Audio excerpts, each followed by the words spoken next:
Check.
धन्यवाद माननीय मुख्यमंत्री महोदय आपका।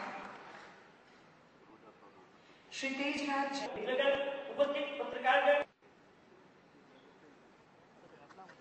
आज गुजरात विकास की विभावना से तरबतर है। सत्ता को सेवा का माध्यम बनाकर जो गुजरात और गुजरात की जनता की सेवा व विकास में कर्तव्यरत हैं, ऐसे माननीय मुख्यमंत्री महोदय श्री नरेंद्र भाई मोदी आज इस उद्घाटन समारोह में पधारे हैं और उनके वरद हस्तों आज के इस समारोह को और यादगार बनाएं।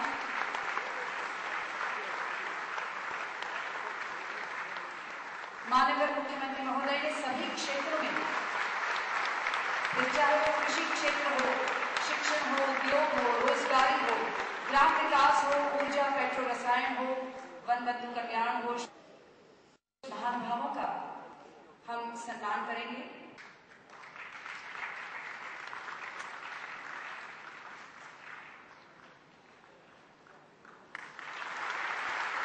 We next invite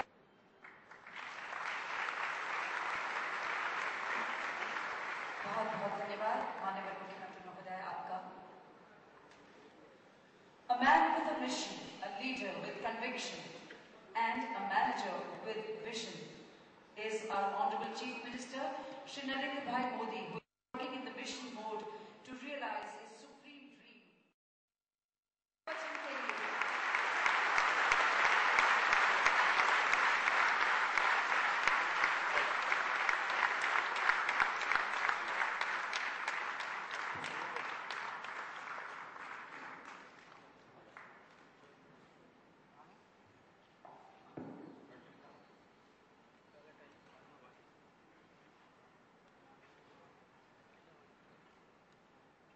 मंच पर उपस्थित पेपर उद्योग के सभी महानुभाव, देश के कोने कोने से आए हुए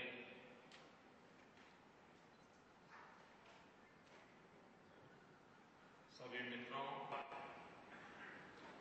और हर भारतीय के दिल में सवाल उठना चाहिए, क्या कारण है कि आजादी के 60 साल से भी अधिक समय बीत गया, आज भी हिंदुस्तान की करेंसी के लिए कागज हिंदुस्तान में तैयार नहीं होता है। जिस कागज पर महात्मा गांधी की तस्वीर लगी हुई है, वो करेंसी का कागज आज भी विदेशों से इंपोर्ट करना पड़ता है। ये शर्मिंदगी का विषय है। मैं भारत सरकार को भी कहता हूं, मैंने तो इसके पहले भारत सरकार के सामने 2 विषय उठाए। क्यों कारण है कि हिंदुस्तान की करेंसी, उसके लिए जो इंक का उपयोग किया जाता है, वो इंक विदेशों से इंपोर्ट की जाती है।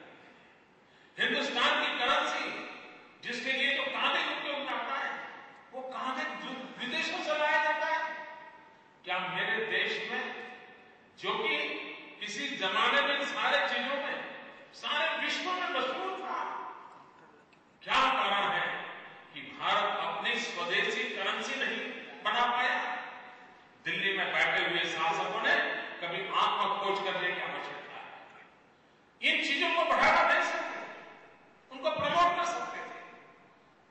और मैं तो चाहूंगा कि अगर स्पेशली करेंसी का कागज बनाने का कोई उद्योग यहां डालता है तो मैं मेरे देश के स्वाभिमान के लिए उनके लिए स्पेशल रियायत देने के लिए तैयार हूं।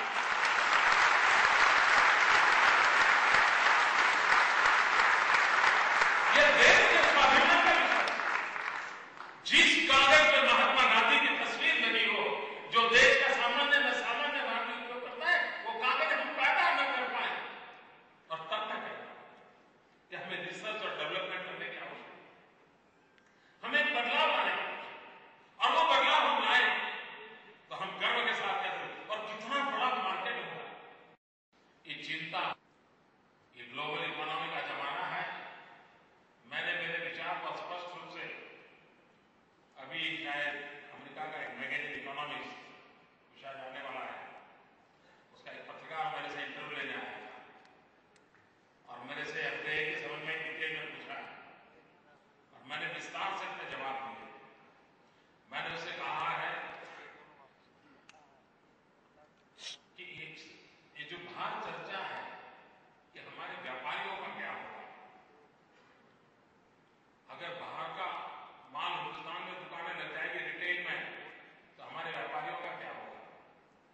सचमुच में सोचने की जरूरत है कि अगर मैन्युफैक्चरिंग में लेवल प्ले फील्ड नहीं है, हमारी manufacturing capacity, manufacturing quality globally competitive नहीं है, तो उत्पादक तो बेचने वाला छेड़िए, सारा मैन्युफैक्चरिंग इंडस्ट्री खत्म हो जाएगी और लाखों नौजवान बेरोजगार हो जाएंगे। और इसलिए सिर्फ व्यापारियों का प्रॉब्लम ऐसा नहीं है, उत्पादक का भी प्रॉब्लम है। मान लीजिए कोई छाता बनाता है, हमारा छाता सस्ता भी होगा और हमारे देश के नौजवानों को वो रोजगार भी देता होगा, तब जाकर के वो काम कर सकते हैं। और इसलिए मेरे विचार बहुत साफ है। मैं मानता हूं आप लोगों को संतोष हुआ होगा मेरे इन विचारों से। यही चाहिए। हमारे जैन साहब को यह अपेक्षा बहुत है। सचमुच में जब एफडीआई रिटेल की चर्चा करते हैं तब व्यापार केंद्रीय चर्चा न करें, उत्पादक केंद्रीय करें, तो पता चलेगा कि रोजगारी के सामने सबसे बड़ा खतरा है देश के नौजवानों की रोजगारी का समस्या पैदा हो। और इसलिए उपाय यह है कि मैन्युफैक्चरिंग सेक्टर को स्ट्रेंथन किया जाए, उसको लेवल प्ले फील्ड दिया जाए और फिर दुनिया को कहे आओ जिसको आना है हम देख लेंगे। लेकिन अगर हमारी बराबरी नहीं है तो हमारा इंसान टिक नहीं सकता। और इसलिए मेरे विचार इस विषय में साफ है, मेरी पार्टी के भी विचार साफ है, लेकिन ये मामला भारत सरकार के पास है। अब हमारे जैन साहब चिंता कर रहे थे, अग्रवाल जी चिंता कर रहे थे, क्या भारत सरकार ये कानून लाएगी? क्या भारत सरकार कुछ करेगी? उनको डर था। मैंने उनको कहा कि पिछले 2 साल में भारत सरकार ने कोई काम किया है क्या? कोई निर्णय किया है? 2 साल हो गए, अब कुछ करते ही नहीं, तब डरते क्यों भाई? अच्छा है या बुरा, आपको पसंद हो या ना पसंद, वहां कुछ होता ही नहीं, कुछ नहीं हो रहा। और जब कुछ नहीं हो रहा है तो आप चिंता मत कीजिए, रातों रात को कर देंगे।